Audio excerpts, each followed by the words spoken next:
For most of my life, I've been getting others to pay a price.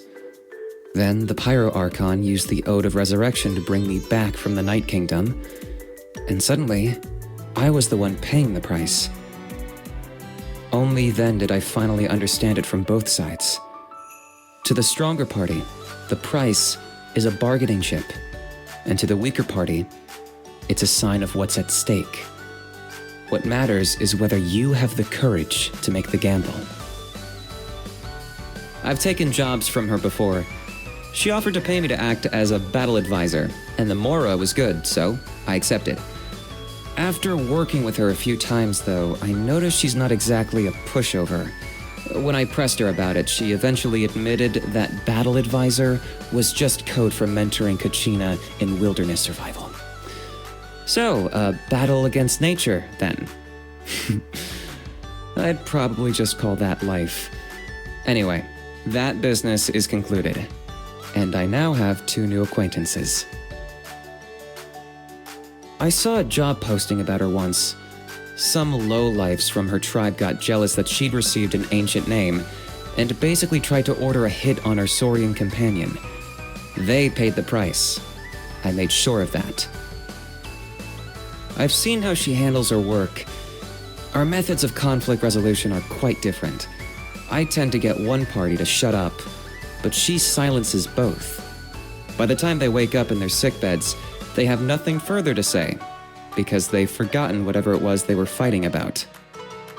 I saw a strange job posting once while passing by the Children of Echo's territory. The requester was looking for a hardy plant that wouldn't take much maintenance, so I brought over some Saurian Claw succulent seeds, along with a pot and some fertilizer. It grows well all over Natlan, even in the most barren areas. But when I went to collect my payment, I saw that not a single seedling had sprouted from the pot. I paid the price for overestimating Xilonen's gardening skills.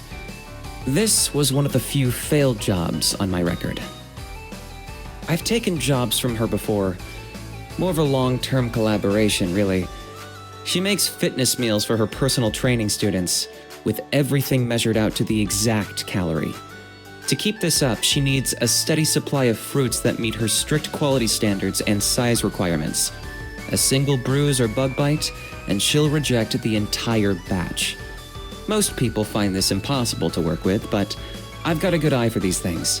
Plus, a reliable means of disposal for fruits that don't make the grade. Wait, what? Oh, that's what you make my juice from?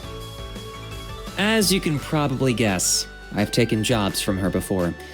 I helped her purchase a heavy stack of paper-based reading material from an Inazuman merchant. Not to pry into my client's private affairs, but don't the Masters of the Nightwind use woven fabric instead of paper? I've enlisted his services before. It was when a house said he was ill, whatever it was. He was ranting and crying incessantly, so I figured it only made sense to take him to the best sorrow vet I could find. And he really is a pro. Ahau wasn't inside for long, but when Aoife brought him out, he was cured. What do you know about medicine? He's not even a real doctor! He's a quack! A charlatan! You weren't even there! You don't know what he said! Ugh!